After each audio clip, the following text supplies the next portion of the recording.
আসসালামু আলাইকুম প্রিয় দর্শক, ফিরে এলাম জীবনের গল্প নিয়ে। ক্যামেরার সামনে যে আপুকে দেখতে পাচ্ছেন, শুনবো ওনার কথা। আসসালামু আলাইকুম আপু, কেমন আছেন? ওয়ালাইকুম আসসালাম, ভালো আছি। আপু, জীবনের গল্প আমরা শুনবো আজকে। তো আপা, আপনার বাড়ি কোথায় পড়ছে? আমার বাড়ি ব্রাহ্মণবাড়িয়া। আপু, আপনার নাম? আমার নাম মৌসুমী আক্তার।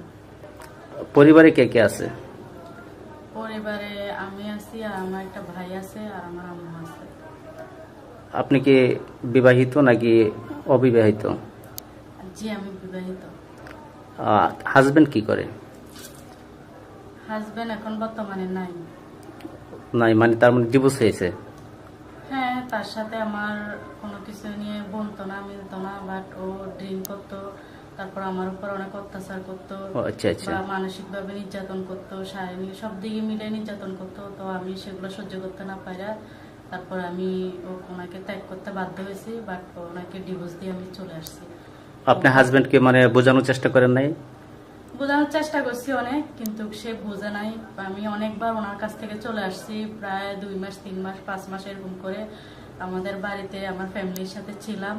তো আসতো, আসি বলতো যে ভালো হয়ে যাবে, আর এরকম করবে না। তো আবার নিয়ে যায় 1 মাস 2 মাস পরে আবার আগের মতো শুরু করতো। তো এইভাবে আর কতদিন সহ্য করব। এক পর্যায়ে আপনি ওনাকে ডিভোর্স দিয়ে চলে আসলেন? হ্যাঁ, আমি ওকে মানে সহ্য করতে না পেরে? সহ্য করতে না পারে ডিভোর্স জি দিয়ে জি, চলে বুঝতে আসছে। পারছি। আমার ফ্যামিলি থেকে আচ্ছা, নিয়ে আসছে। আপনার সংসার কতদিন করছেন? 1.5 বছর। 1.5 বছর। বাচ্চা কাচ্চা আছে আপনার? জি না। আচ্ছা আচ্ছা। তার মানে এখন আপনি ডিভোর্স প্রাপ্ত? জি। এখন আপনি মানে কি মানে বিবাহের জন্য মানে পাত্র চাচ্ছেন? জি, আমি বিয়ের জন্য ভালো একটা মানুষ আচ্ছা পাওয়ার আপু, জন্য। আপনার মানে বর্তমান বয়স কত? আমার বয়স 25 বছর। 25 বছর। কিরকম বয়সী পাত্র চান? ওনার বয়স যেমনই হোক না কেন, সেটা আমার সমস্যা নাই, বাট উনি ভালো হতে হবে। সে মানুষ হিসাবে ভালো কিনা, সে তার চরিত্র ভালো কিনা, সেটা আমি দেখব। সে তার বয়স কেমন সেটা আমার জানার দরকার নাই। যদি তো মনে করেন আপনার 50 বছর 45 বছর এরকম হয়, হ্যাঁ, আপনার এরকম হলেও সমস্যা নেই। মনে করেন যে মানে বিবাহিত ছিল বা একটা মানে বাচ্চা কাচ্চা আছে বা দেশের বাহিরে থাকে, এরকম যদি হয়, যদি আপনাকে বিয়ে করে দেশের বাহিরে নিয়ে যেতে চায়? হ্যাঁ, বিয়ে করে দেশের বাইরে নিয়ে যেতে চাইলেও আমি যাব। আর ওনার যদি বিয়ে হয়ে থাকে আগের, বাট একটা বেবিও থাকে, তাও আমি অ্যাকসেপ্ট করবো, সমস্যা নেই। তবে আমি একজন ভালো মনের মতো মানুষ চাই, তাকে নিয়ে আমি সারা জীবন সংসার করব, মরণের আগ পর্যন্ত।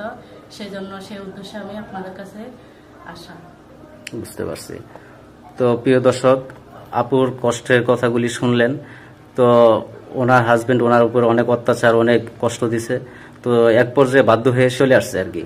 তো এরকম যদি কোনো ভাই থাকেন, ওনার জীবনের গল্পগুলি শুনলেন, শোনার পরে যদি এরকম মানে কেউ থাকেন, ওনাকে বিয়ে করতে আগ্রহী থাকেন, তাহলে আমাদের কাছে যোগাযোগ করবেন, কমেন্টসের মাধ্যমে জানাবেন। প্রয়োজনে আমরা ফোন নাম্বার দিয়ে রাখছি একটা, এই নাম্বারে যোগাযোগ করবেন। যদি মনে করেন যে বরের আপনার বেশি টাকা পয়সা না থাকে বা মধ্যবিত্ত হয় বা মানে গরিবই থাকে, তারপরে কি আপনার কোনো ওইদিকে আপত্তি আছে টাকা পয়সার দিক থেকে? কোনো আপত্তি নেই, আমার কোনো আপত্তি নেই। গরিব হলেও চলবে, মাধ্যমিক হলেও চলবে, কোনো সমস্যা নেই।